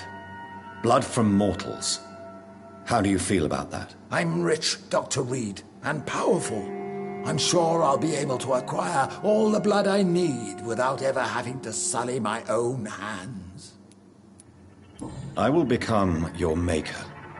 Do you understand what that means? Well, I certainly won't consider you my liege, or some such drivel. You can be assured of that. Let's move on, then. Please, I'm cold and tired. I feel my life waning with every moment. But first, before you embrace immortality, what would you do with such a gift? That's a rather impertinent question, Dr. Reed, and I will do as I please. Answer me all the same. What will your first action be as an immortal? To save London. I will finance the most efficient quarantine ever seen. I will build a wall that will separate the sick boroughs from the healthy ones.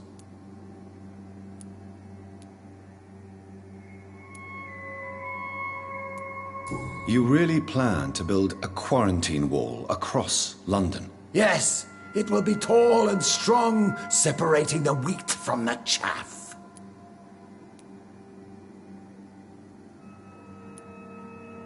By doing so, you will also create 2 separate prisons. Come, sir. An eminent doctor like yourself knows that such radical measures have proved efficient in the past. Let me guess.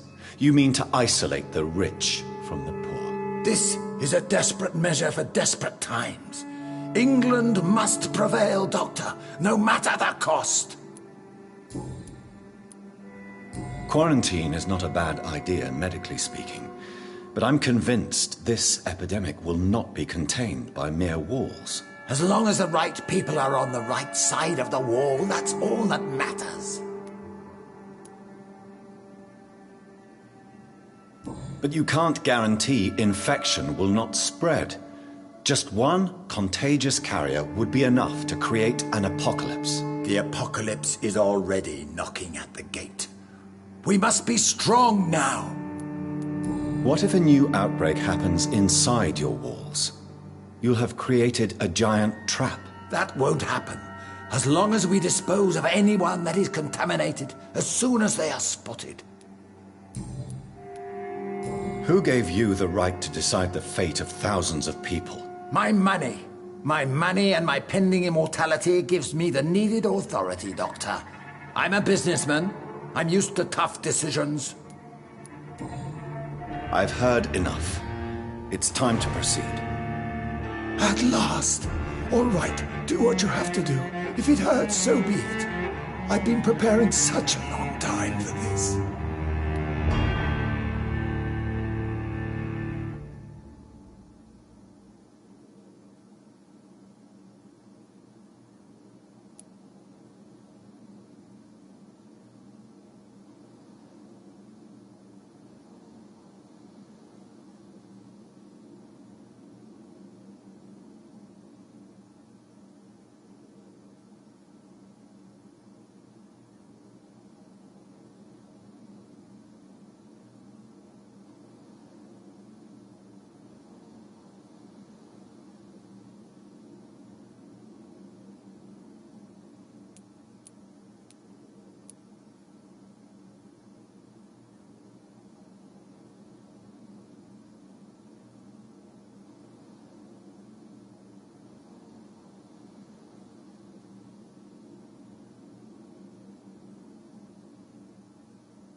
Listen to me, Aloysius Dawson. You will forget your fear of dying, for it has poisoned your mind and made you bitter and ruthless since the death of your twin brother. You don't understand. Death is oblivion, the eternal void. I know there's nothing there. I saw it in Robert's empty eyes.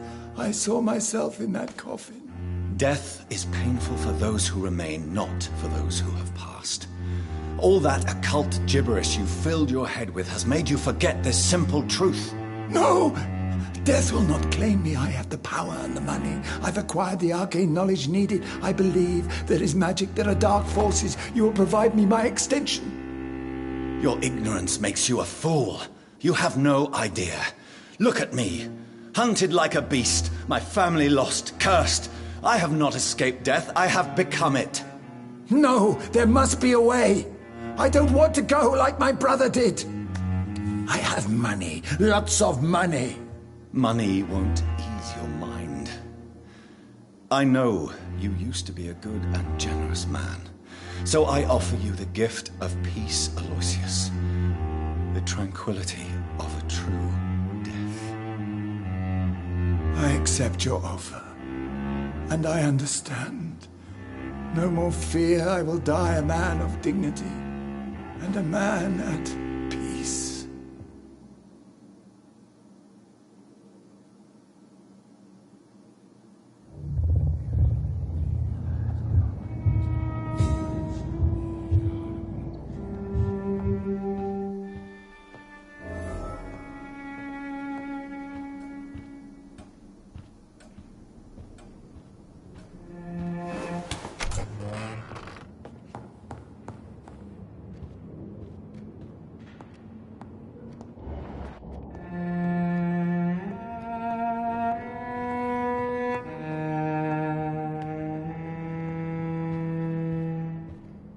Is it done, Dr. Reed?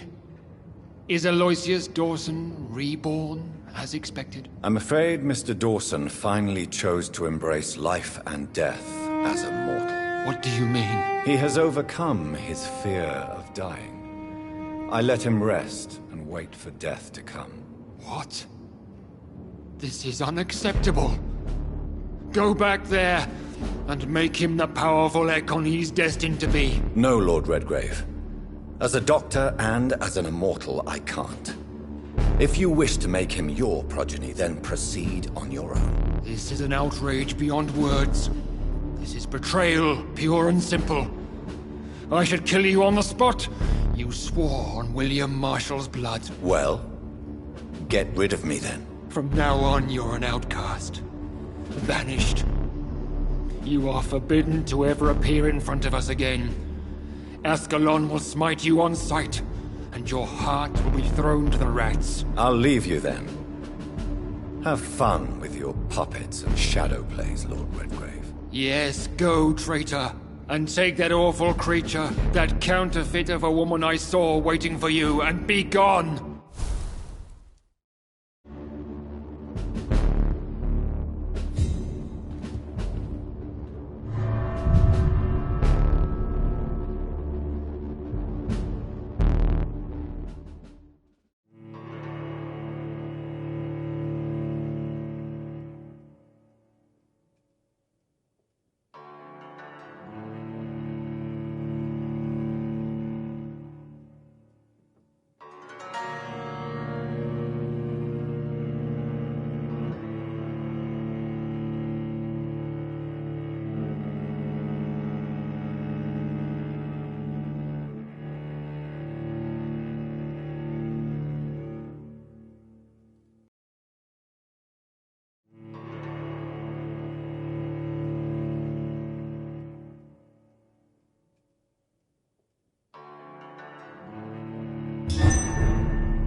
We meet again at the strangest of times, young Ekon. So do you serve the Earl of Bristol now? Old Bridget. What are you doing here? Your friend, the wise Ekon. She sent me to warn you. How did you meet Lady Ashbury? She came to us in the sewers in search of answers. Just as you did. What kind of answers did you give her? I knew nothing of your maker, but we talked. We talked a lot. Her words and ideas are captivating. It is no surprise that you like her. I like her too. Lady Ashbury in the sewers? Now that's a sight I wish I'd seen. She said she was your friend, and that she sought the identity of your maker.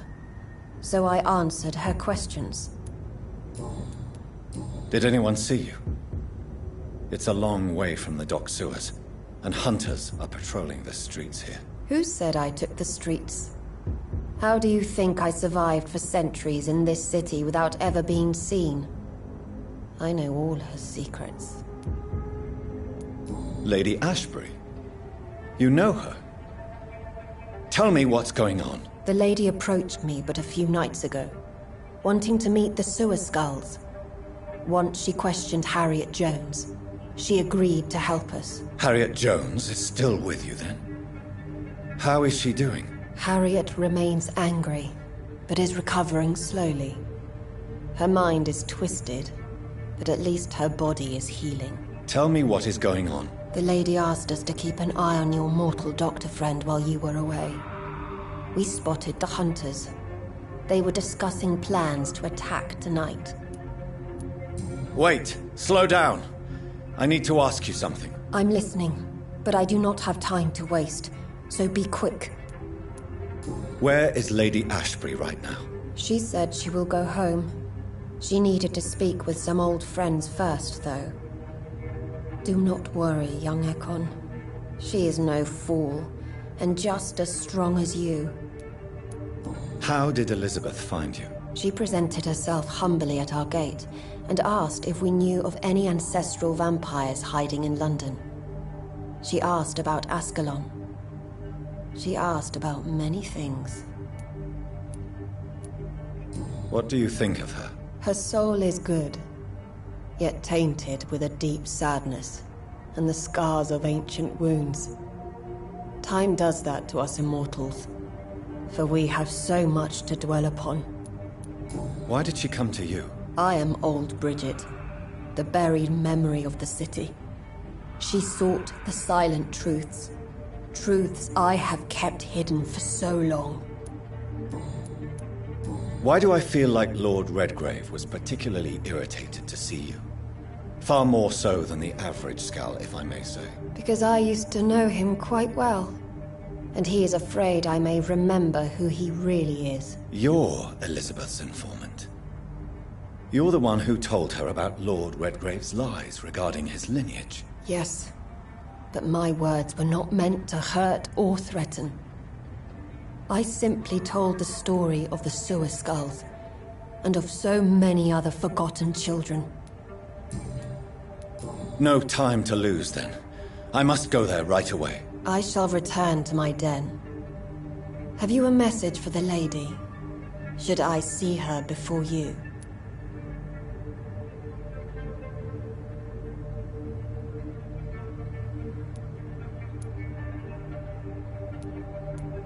Tell her I worry about her. Do not, for she has had strength and wisdom for so much longer than you. Go now and take care, young Ekon, for the flames are rising.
no match for the Swanborough cordial.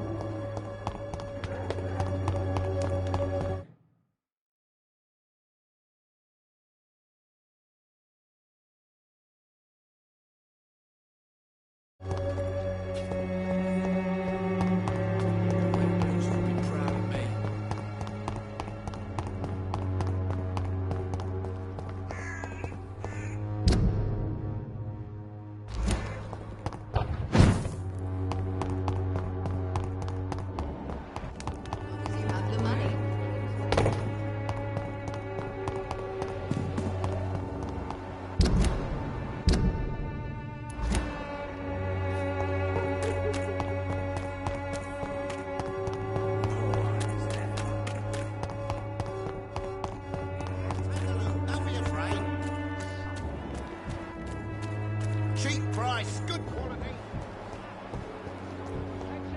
Malevolence and trickery. Good evening, Mr. Whitaker. It's Father Whitaker, my son. So, How is the sanitary situation evolving in Whitechapel these days? don't you hear the trumpets? The apocalypse is upon us, Dr. Reed. The final battle.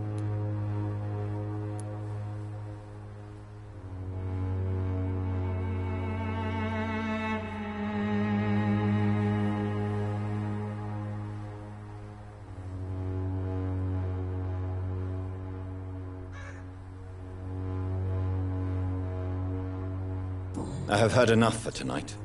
Goodbye.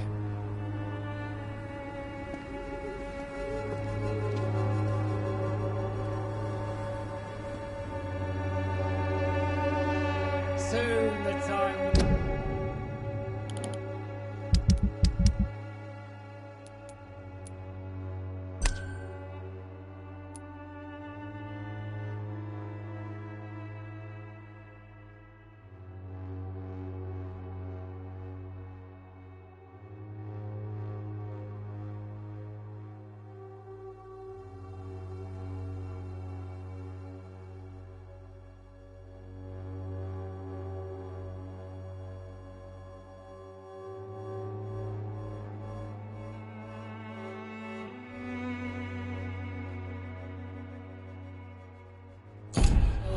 And you will all be judged for your...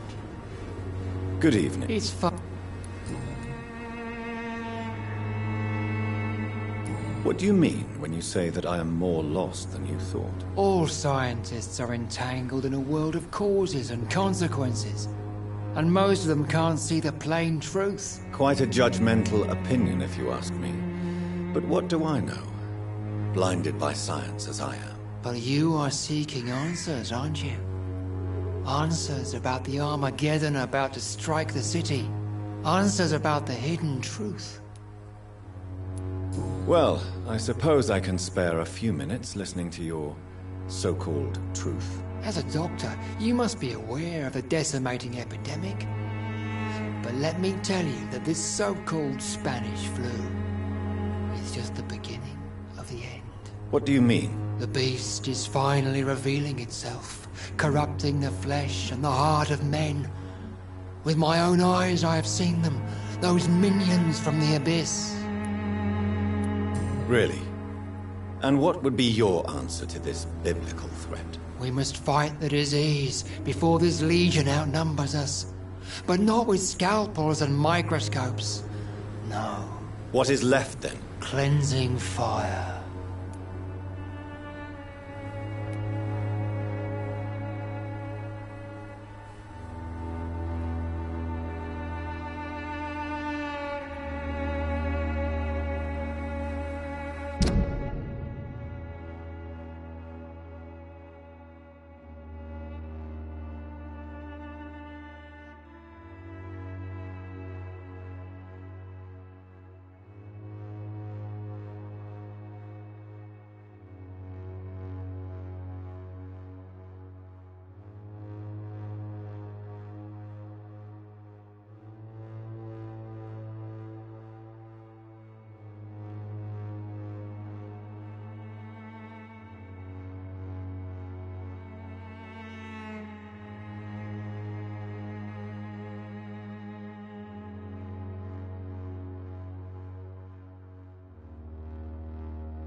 I have heard enough that...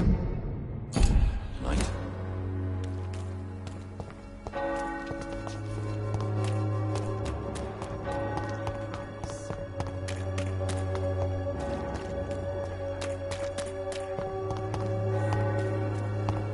Would you like me to revive you?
Will not protect you, for there is no protection against... Good evening, Mr. Whitaker. It's Father Whitaker, my son.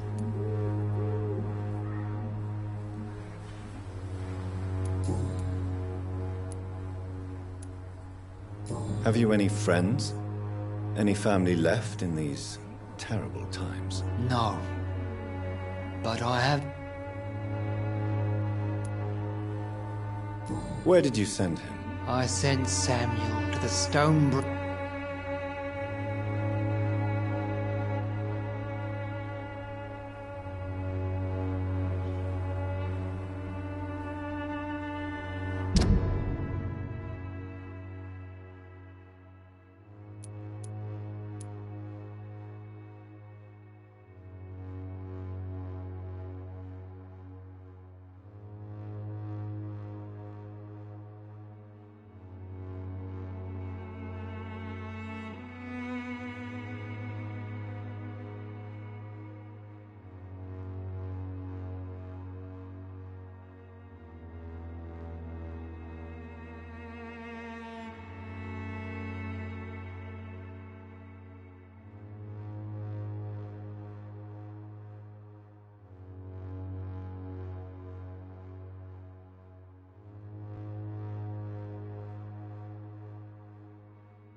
I have heard enough.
Good evening, Mr. Whitaker. It's Father Whitaker, my son.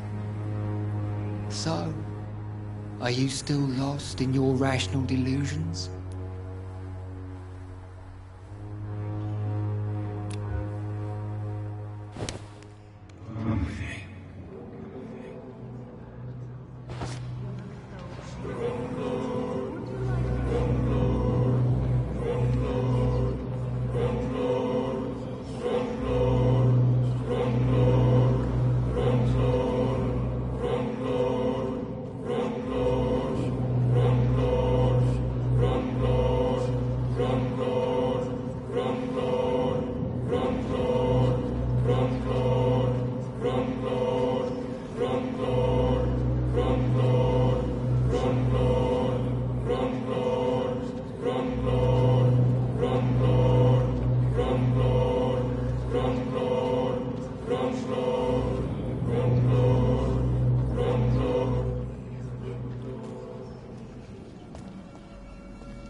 Good evening, Mr. Whitaker. It's Father Whitaker.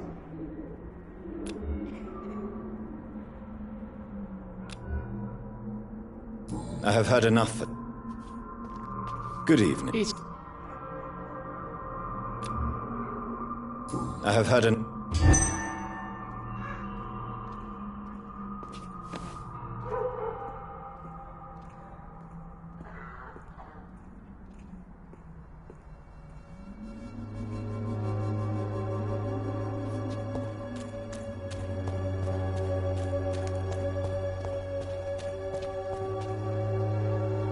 Good. It's fun.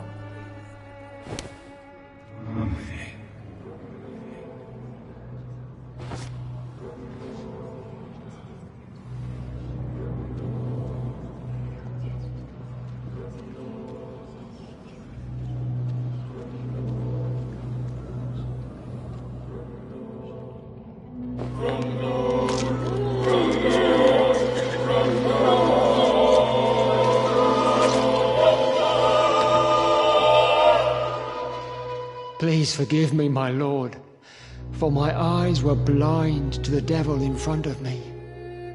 My task will remain unachieved.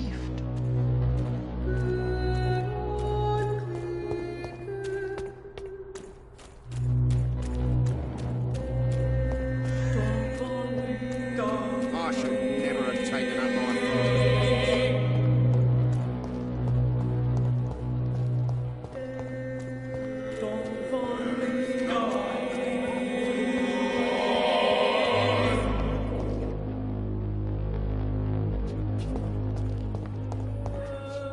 The Swanborough cordial can be the answer to all your problems.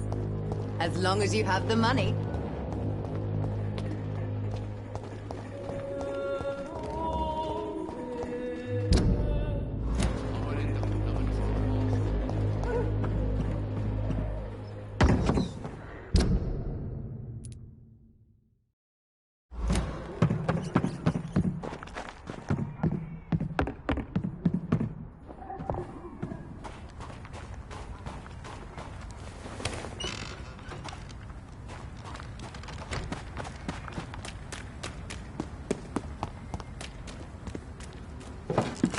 I will return later.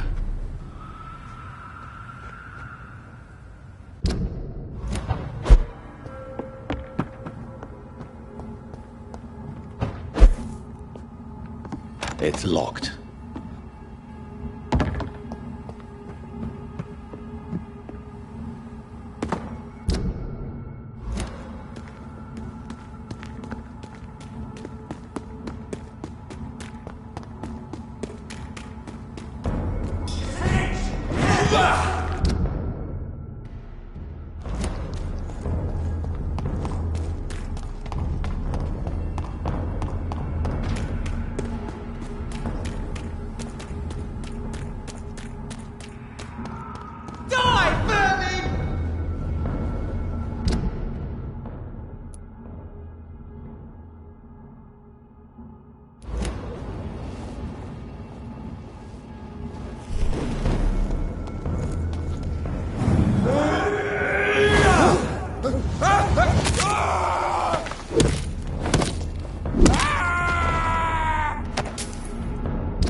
It's locked, all right.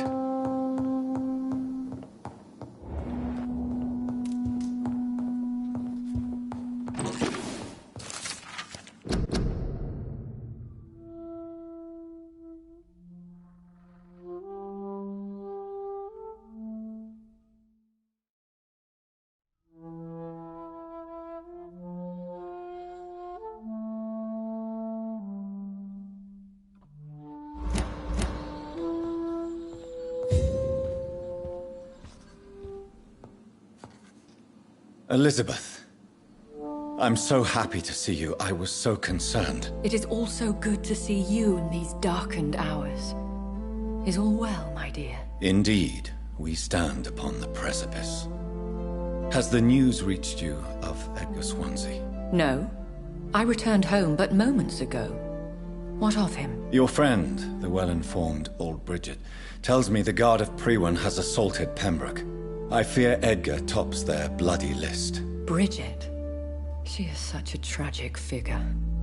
And yet, I sense deep inside, she has a delicate, fragile soul.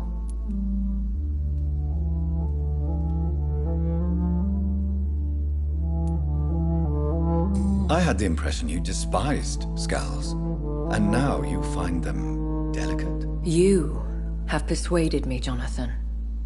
It has been a very long time indeed since anyone has changed my opinion of anything of note. I was concerned for your safety. McCullum draws too close to you for my comfort. Fear not. I've evaded the hunters for many a year, and I intend to stay far from their gases, flames, and spikes. Now, speak to me of Dawson. I convinced Aloysius to embrace death as the ultimate gift of mortal life. I believe he found peace in the end. The cost must have been heavy indeed. I am proud of you, my love. Ascalon has defrocked me and threatens to hound me from the city. This was, no doubt, inevitable. You did what you thought was right at the time. One can ask no more. The important task now at hand is to help poor Edgar. Now I am assured of your safety. That is precisely my intention. Good. Now go, my dear, and return with good news with the greatest haste.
There's an old man for